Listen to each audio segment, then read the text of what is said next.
नमस्कार प्यारे बच्चों, मैं Vijay Bansal, math lecturer, Jakhal, district Fatehabad, Haryana education department से। आज हम क्लास 10th की जो हमारी एनसीईआरटी की एक अदर बुक है, प्रश्न प्रदर्शिका, इसके ऑब्जेक्टिव क्वेश्चंस करेंगे, क्योंकि ऑब्जेक्टिव क्वेश्चंस का इस चैप्टर का बड़ा ही इम्पोर्टेंट मैटर है। फाइनल एग्ज़ाम्स के अंदर हमारी 10th क्लास के लगभग 3 से 4 तक क्वेश्चन इसी चैप्टर में से हमारे पास आते हैं। तो कैसे हमें उनको करना है उसके बारे में हम डिस्कस करेंगे, स्टार्ट करेंगे। हम एक एक क्वेश्चंस को शुरू करते हैं। जैसे पहला ही क्वेश्चन है, बिंदु 2-3 से की एक्स अक्ष से दूरी ज्ञात करें। इन्होंने एक्स अक्ष से दूरी ज्ञात करने के लिए कहा है। एक्स अक्ष से जो दूरी होती है, हमेशा जो वाई निर्देशांक होता है वो हमारा एक्स अक्ष से ही दूरी होती है। तो वाई निर्देशांक कितना है हमारा 3, मतलब कोटि हमारी 3 है, तो हमारा इसका आंसर क्या हो जाएगा बी।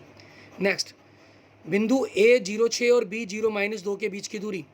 जब हमारे पास दो बिंदुओं के बीच की दूरी ज्ञात करने के लिए कहा जाए और अकेले दोनों भुज या दोनों कोटि 0 हों, तो आप जो बाकी बचे हैं उन दोनों को आपस में घटा दें। 6 में से आप -2 घटाएंगे तो क्या हो जाएगा 6 - 2, ठीक है। 6 माइनस 2, तो माइनस माइनस प्लस आपके पास क्या आ गया 8। मतलब इसका आंसर क्या हो जाएगा, बिंदु ए और बी के बीच की दूरी क्या बन जाएगी हमारे पास 8 वर्ग 8 मात्रक मतलब बी आंसर आ जाएगा। मूल बिंदु से दूरी, मूल बिंदु से दूरी बड़ी ही इजी है हमारे पास, ठीक है। मतलब दूसरा बिंदु क्योंकि 0-0 हो गया, तो जो बिंदु दिया गया है हम उसको उनके वर्ग करके उनका अंडर रूट कर देंगे। अब जैसे जो हमारे जनरल फार्मूले उनके अंदर भी हम इनको कन्वर्ट करेंगे। जैसे देखिए, -6 का वर्ग 36, 8 का वर्ग 64, उनका वर्गमूल 36 और 64, 100 का वर्गमूल क्या हो गया हमारे पास 10, ठीक है। तो हमारे पास इसका आंसर क्या बन गया तीसरे क्वेश्चन का सी। चौथा क्वेश्चन, बिंदु 0,5 और -5 के बीच की दूरी ज्ञात करने के लिए कहा है इन्होंने। बिंदु 0,5, ठीक है, और -5 0। अब एक बिंदु x है चाहे y है, वो दोनों आपके 0 हैं, ठीक है। दोनों भुज और दोनों कोटि 0 है, तो आपका सिंपल था कि आपने इन दोनों को जोड़ देना था। लेकिन अगर अलग अलग 0, जैसे इसमें भुज 0 है, इसमें कोटि 0 है, तो क्या करना होता है, दोनों का जो भुज और कोटि बचे उनका वर्ग करके वर्गमूल कर देंगे।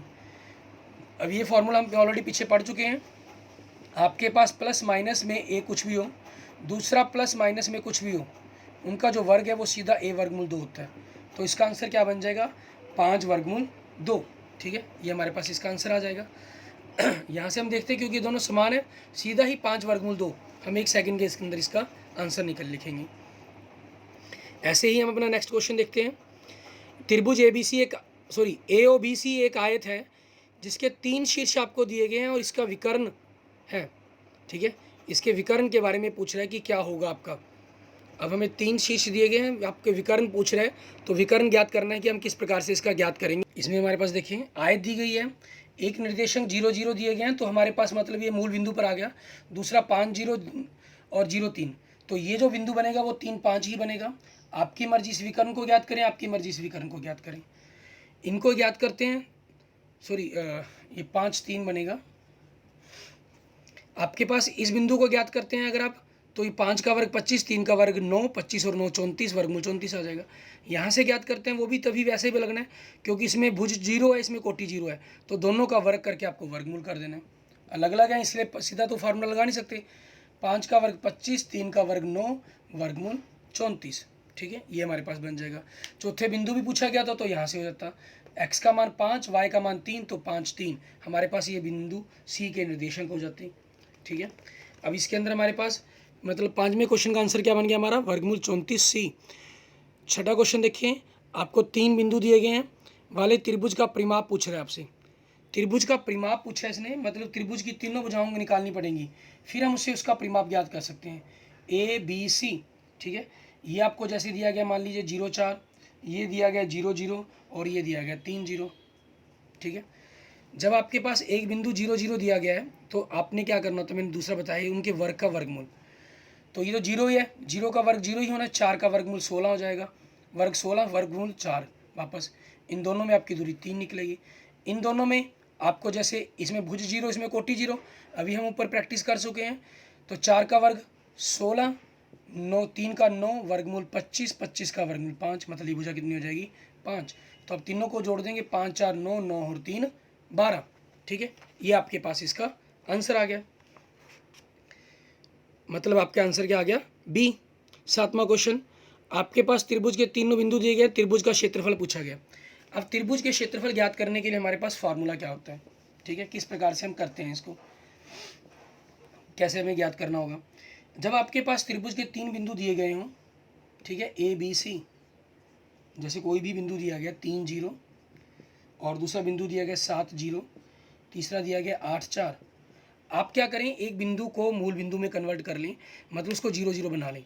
तो 0 0 बनाने के लिए क्या करना है, उस बिंदु को बाकी दोनों में से घटा दें।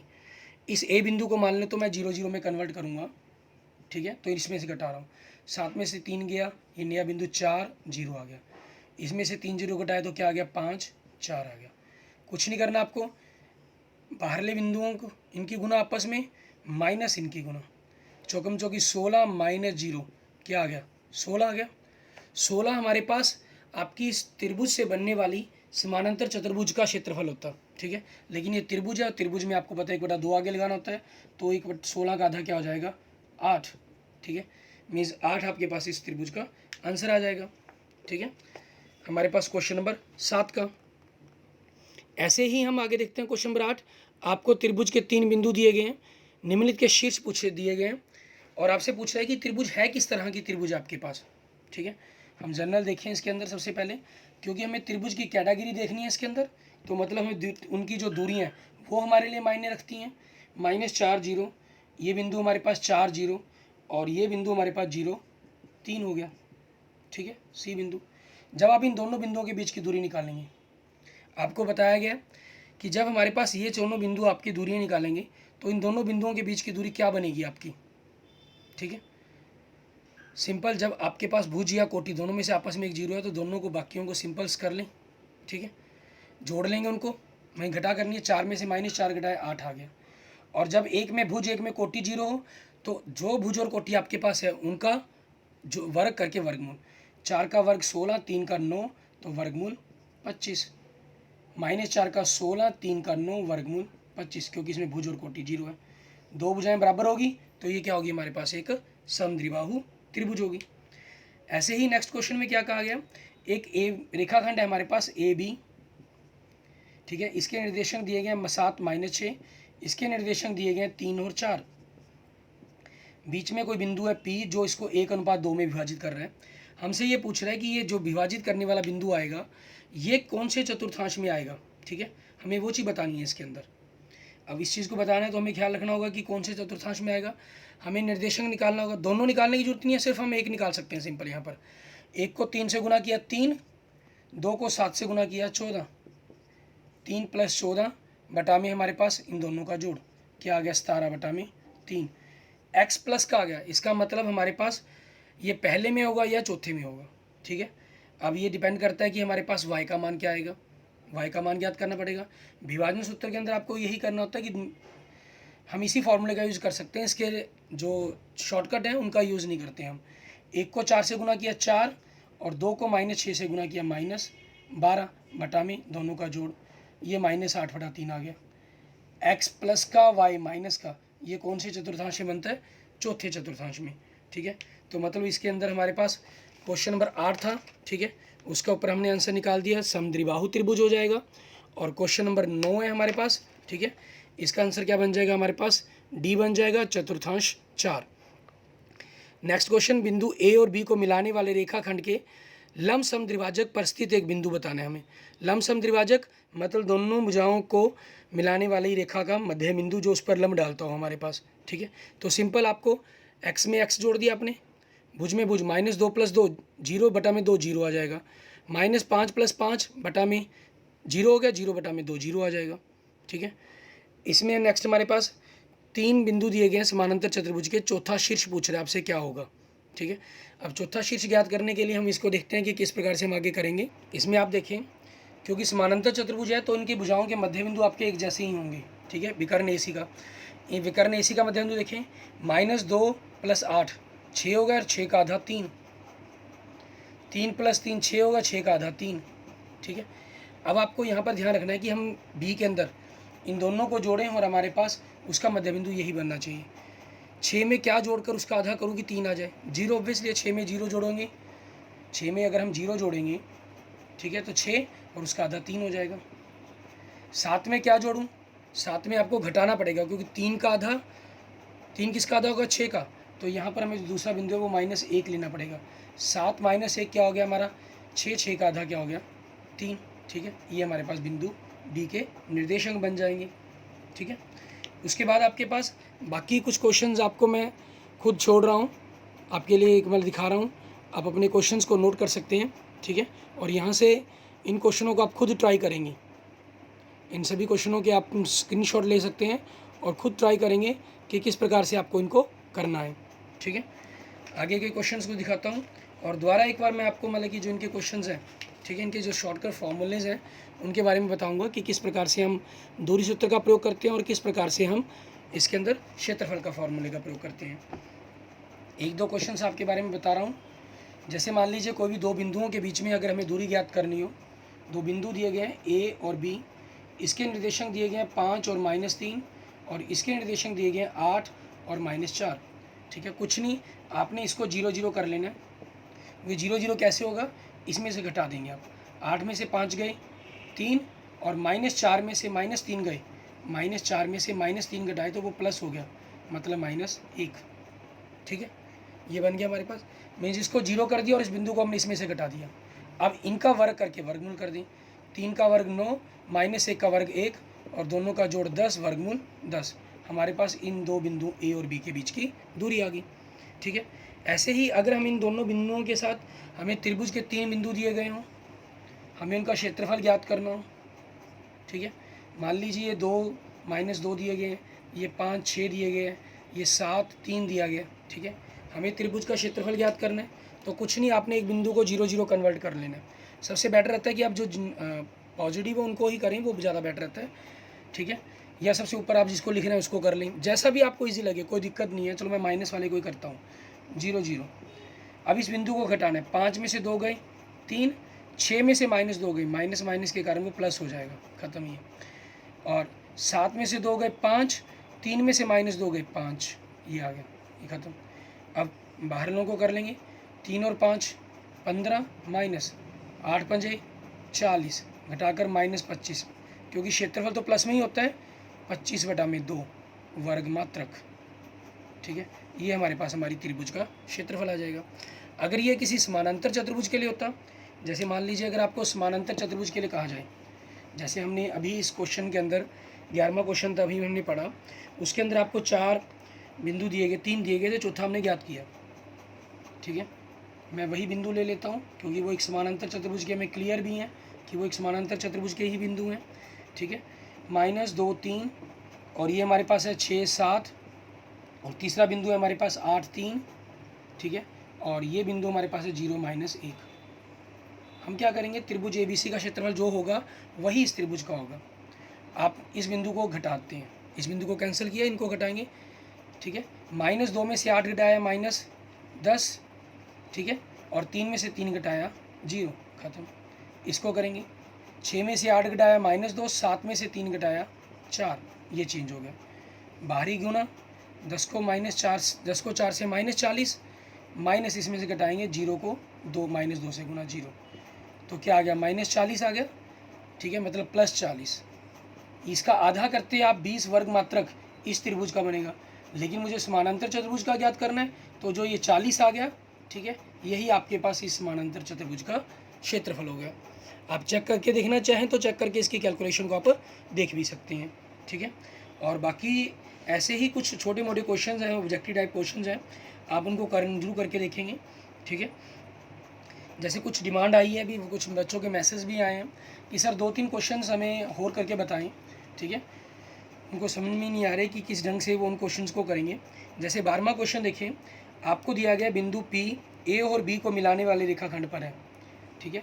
ए रेखाखंड, A और B का रेखाखंड ए दिया गया, क्वेश्चन नंबर 12वां कर रहा हूँ मैं, ऑब्जेक्टिव टाइप जो आपको दिए हुए हैं। ए बिंदु के निर्देशांक देखें 4 2 दिए गए हैं और बी बिंदु के निर्देशांक देखें 8 4 दिए गए हैं। इन्होंने आपको कहा है कि बिंदु P है बीच में जो 2 1 के अंदर है, ठीक है।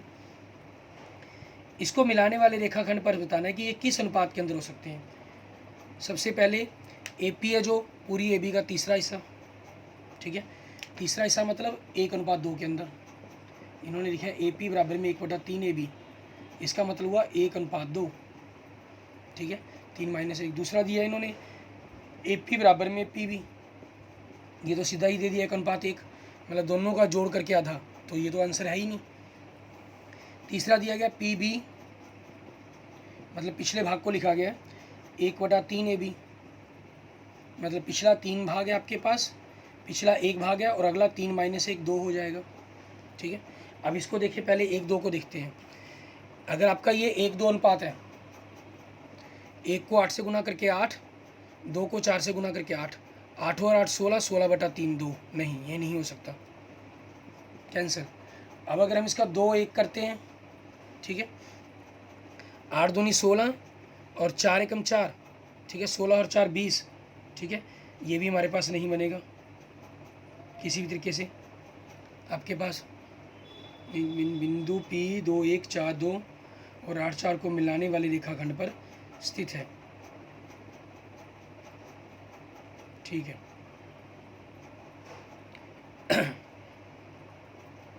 तो अब हमें देखना आगे, ये भी हमारे पास अनुपात क्या हो गया, कैंसिल हो गया। मीन्स लास्ट हमारे पास डी बचा, ए ऑप्शन, बी ऑप्शन और सी ऑप्शन, तीनों ही कैंसिल्स हो गए हमारे पास, ठीक है।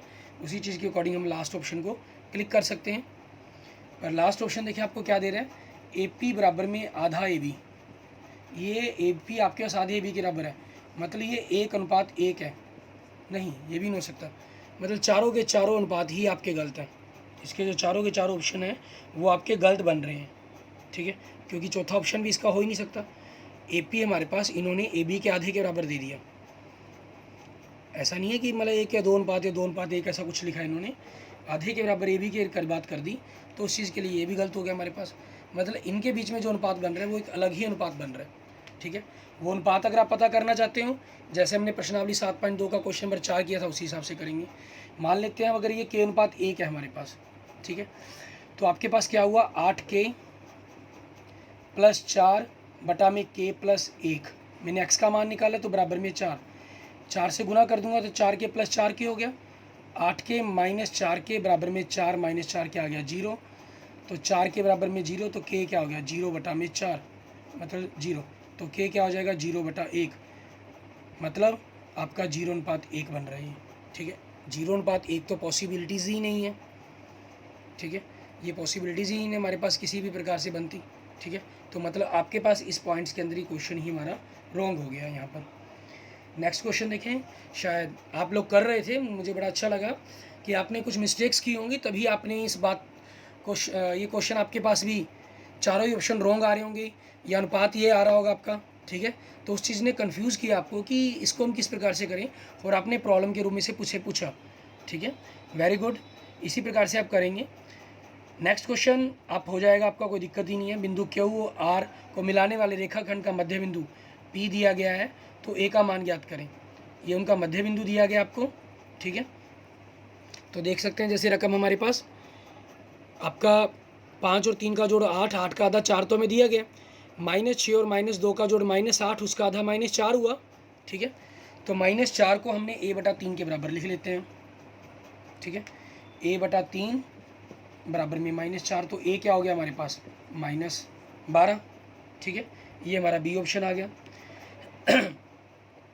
नेक्स्ट देखिए हमारे पास 14वां क्वेश्चन, कहना बिंदु A 1 5 और 4 6 को मिलाने वाले रेखाखंड का लंब समद्विभाजक y अक्ष को निम्नलिखित बिंदु पर काटता है। इन्होंने पूछा है कि y अक्ष को, ठीक है, y अक्ष की बात कर रहा है कि जो उसका लंब रेखाखंड खींचेंगे हम, लंब समद्विभाजक रेखाखंड, वो y अक्ष को किस बिंदु पर काटेगा, ठीक है। पहले फिगर के तौर पर इसको समझने की कोशिश करेंगे। इसके अकॉर्डिंग देखिए हमारे पास अब y अक्ष को कहा गया, तो y अक्ष का क्या हो जाएगा हमारे पास, उसके निर्देशन क्या बन जाएंगे हमारे पास 0 5 0y, ठीक है। मिलाने वाले रेखाखंड, इन दोनों को मिलाने वाले रेखाखंड का लंब समद्विभाजक, ठीक है, मतलब ये हो गया लंब समद्विभाजक, जो आपके पास इसका मध्य बिंदु हो गया, इन दोनों बिंदुओं का मध्य बिंदु, ये P बिंदु है जो हमारे पास, ये इस बिंदु रेखाखंड पर नहीं है, ये लंब समद्विभाजक पर है, यहाँ गलत कर दिया हमने, लमसम द्विभाजक के ऊपर कहीं बिंदु ए जिसके निर्देशांक 0 और y के रूप में बनेंगे। अब मध्य बिंदु इन दोनों का तो ये ध्यान दें, 1 और 4 का जोड़ 5, 5 का आधा 5/2, 5 और 6 का जोड़ 11, 11/2, ठीक है। अब आपके पास ये P बिंदु, ये जो रेखाखंड यहाँ से जा रहा है हमारे पास, हमें ये बताना है कि ये P बिंदु जो इस यहाँ पर काट रहा होगा वो किस जगह पे ऊपर जाके इसको प्रतिच्छेद करेगा, मतलब इसको काटने की कोशिश करेगा। अब इसके अंदर अगर आप देखेंगे ऑप्शन के अंदर हमारे पास आपको 4 ऑप्शन दिए गए हैं, तो ऑप्शनों में डी ऑप्शन तो हमारा वैसे ही खत्म हो जाता है, ठीक है। आप इस P बिंदु के, जो मान लीजिए इसको Q बिंदु मान लें, इसके निर्देशांकों का P से कंपैरिजन करेंगे, उनके साथ इनका अनुपात ज्ञात करेंगे। अनुपात ज्ञात करने पर आपके पास इसका आंसर देखेंगे, ठीक है। जनरल 0, 13, 13, 0 के रूप में हमारे पास ये शो अप कर रहा है।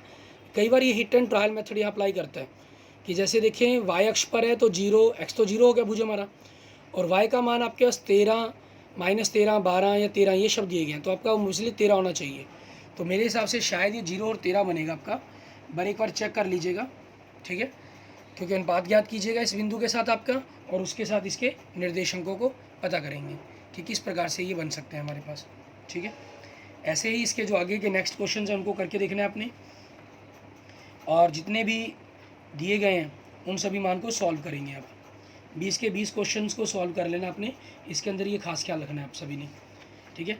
और सरेख के लिए जब भी कोई क्वेश्चन आपके पास आता है तो ख्याल रखेंगे उसके अंदर आप, ठीक है,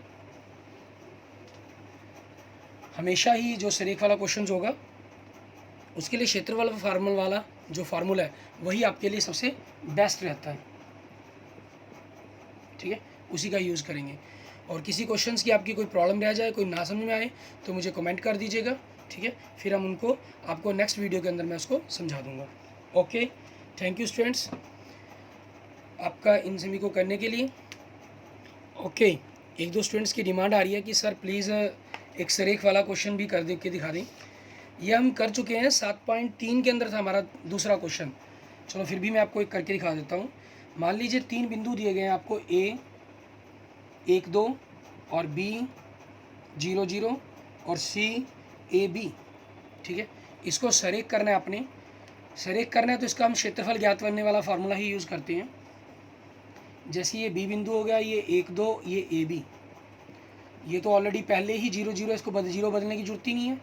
यहाँ से गुना B और इनकी गुना -2A, क्योंकि क्षेत्रफल 0 है तो बराबर 0 रख लेंगे, तो यहाँ से क्या आ गया 2A बराबर में B, ठीक है। मतलब आप ऑप्शन के तौर पर देखेंगे तो ये देखिए मैंने आपको ये लास्ट क्वेश्चन लिया है, 20वां क्वेश्चन, ठीक है, 2A बराबर में B वो हो जाएगा। 19वां क्वेश्चन भी देखते हैं हम, एक 18वां क्वेश्चन भी देखते हैं, बड़ा ही इंपॉर्टेंट क्वेश्चन चाहिए, थोड़ा सा क्लियर हो जाएगा। इसको देखिए, 18वें क्वेश्चन में क्या है आपके पास, त्रिभुज ABC के जो शीर्ष दिए गए हैं वो ABC की फॉर्म के अंदर दिए गए हैं,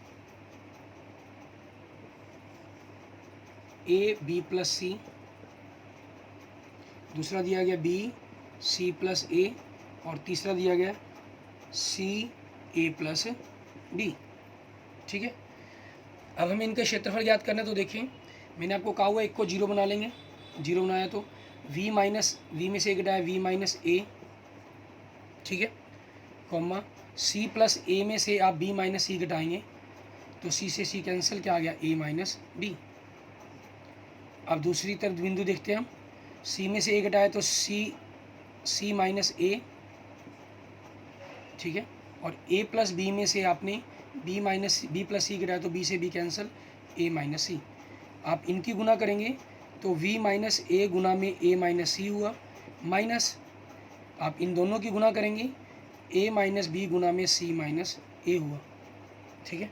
V - A B आपके सेम ही चल रहा है ये, तो आप यहाँ से मान लीजिए माइनस कॉमन निकाल लेते हैं, A - B कर लिया इसको, और इस A - C को मैंने C - A कर लिया, तो एक माइनस यहाँ से कॉमन निकल गया, माइनस माइनस प्लस, तो A - B गुना में C - A, सेम है आपका क्षेत्रफल क्या आ गया 0, ठीक है।